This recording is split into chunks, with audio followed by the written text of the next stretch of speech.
Okay. I'm on the road. Some people will know where this is, some people won't.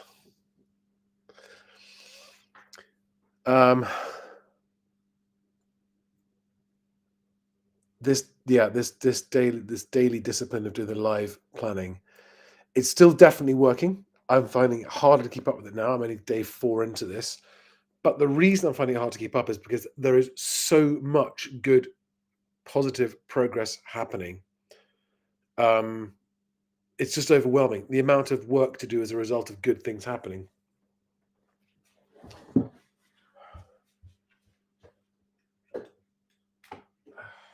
on a second. And I've had a lovely day, and I've got stuff done, and I've travelled, but I didn't get my main thing done today, which is important, and that's annoying because I don't know when I'll have a chance to do it. But some such cool stuff happening. So last night, I don't know if you remember, after last night's live stream recording, I then had a meeting at 8 o'clock last night. That went on for 2 hours, 8 to 10 non-stop Zoom call, and that's putting together the team, the national self-employed best agent regional partners team. And it's going so well. The feedback is amazing. And we've now got our first full team meetup scheduled for early December. And I can't wait. And the enthusiasm is palpable from these guys. And it's like on Best Agent, I've spent best part of 9 years building the software application, the platform, what I call the engine. And I spent the last 3 years building an audience to use it, in other words, movers. And now I've had 5 million views on the Moving Home with Charlie platform this year. I've got the engine and I've got the petrol and the tanks. And now I need the starter motor. And this team of national best agent regional partners, that's exactly what they're going to be. And it's just going to be the catalyst that brings the whole best agent concept to life. And it's the most exciting thing that's happened for quite some time. And I'm really looking forward to it.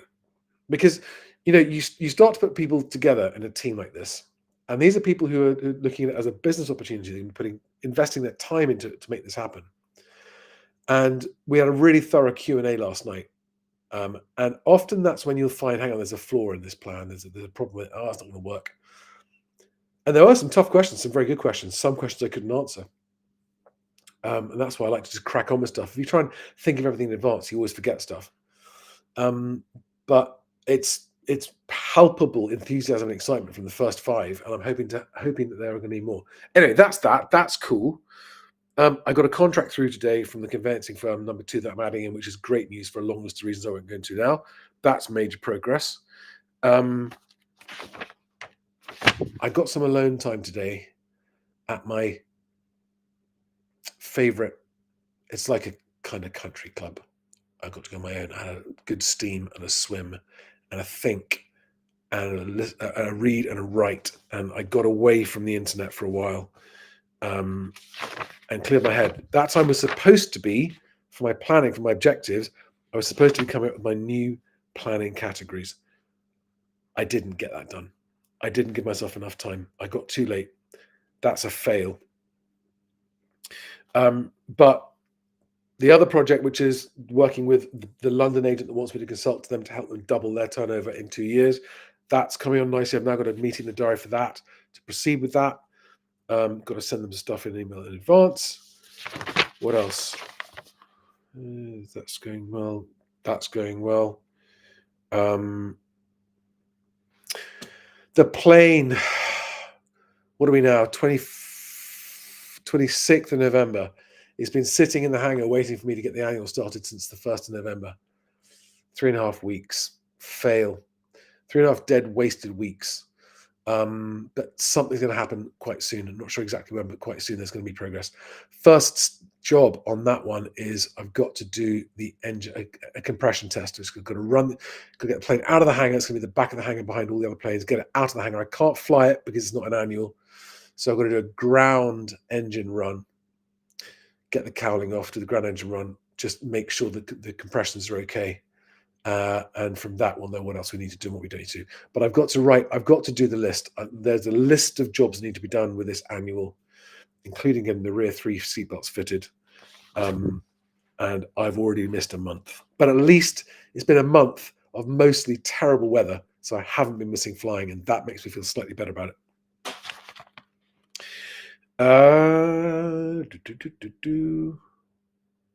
Yeah, and I've spoken to slight progress today. I won't go into the details, it's boring and it's confidential, but on another best agent partner alongside the new conveyancing partner. That's cool. It's all coming together. It does feel like in the last week or so the stars are aligning. I don't think it's just because I'm doing daily planning live stream videos, but it's definitely helping. Right now, it's 20 to 12, and there are 4 people watching this. I have no idea who they are.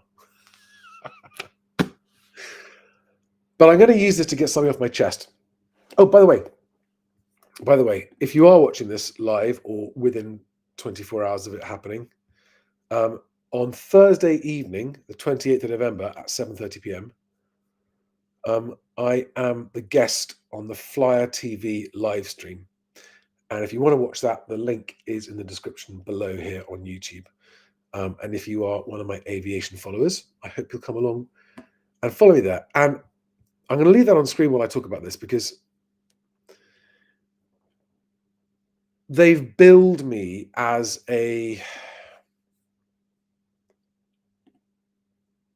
it's fair to say that prolific aviation YouTuber Charlie Landon has raised a few eyebrows among the flying community online, attracting both positive and negative comments about the flights he broadcasts from his planes. We look forward to quizzing him about his motivations. And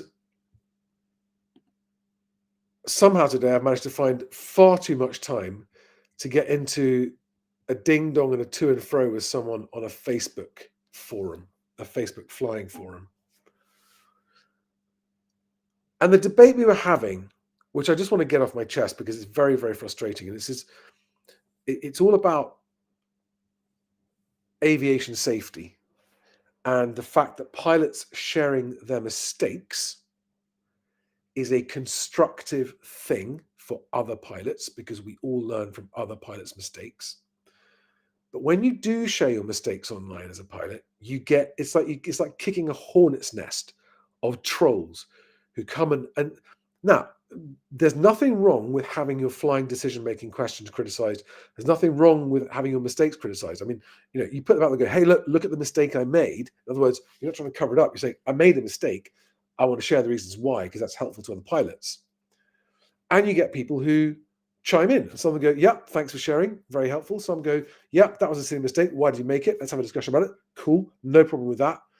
You get some people going, question, why did you make that mistake? Is it perhaps the case that you didn't do this or didn't do that? Maybe you should think about this. Maybe you should get some of this training. No problem with that. All good, constructive stuff.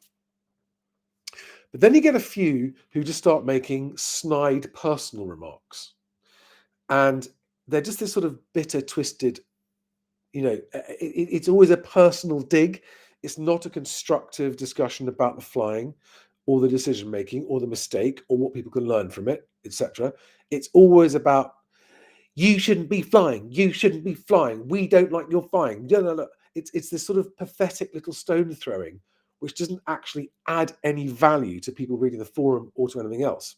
And it's a personal attack. And this is my point. Play the ball, not the man. The topic, not me. This is when I publish my flying mistakes, I do it for the benefit of other pilots some of whom might actually learn from it. And from all the feedback I get, loads of them do learn from it. But the toxicity of the negative personal bullies, I've got a thick skin. I've experienced much worse bullying in my life than this. Doesn't bother me, but it has the effect of stopping other pilots from sharing their mistakes. And I know so because I've had pilots tell me, I've had pilots send me private messages and comments and say, thank you so much for sharing your mistakes. I've made the same mistakes. Look at my mistakes. I would never share them online because of the toxicity. And so my argument is that the petty, personal, negative, toxic commenters, that's not to say that people making constructive criticism and discussing the mistakes, that's good. That's a good thing. That's debate, that's dialogue, that's discourse. But the petty, negative, toxic, little ego-driven, toxic commenters are making aviation overall less safe by preventing other pilots from sharing their mistakes. And I had one numbskull, otherwise apparently quite an intelligent guy, who just wanted to make it about me. And in doing so, couldn't understand that he is exactly what I'm talking about. It's not about me. My decision making, yes. My mistakes, yes. My training, yes. Things I could learn from it, yes. Things I could do better, yes. It's not about me. It's not about me. And all he wanted to do was to talk about me and my motivation. And there was a couple of guys going, "You're just doing this for likes." Pfft. Yes, for my £13 a week that my YouTube channel makes me. Anyway, is there anyone watching who wants to say hi in the live chat? It'd be nice. It'd be nice to know who you are. Say hi if you are watching. I didn't make it go live on Instagram. I don't know if I'm live on Instagram. You're going to say, "Oh, look, they've run away." I said, "Come and say hi." And they've disappeared. That's when you know you've got people watching you that actually aren't friendly towards you. But hey, it doesn't matter. You're welcome anyway. Right, that's it. I'm going to bed. Got a long day tomorrow. Hopefully you'll watch on Thursday night on the Flyer live stream if you want to come. Otherwise, guys, I hope everyone has a great night.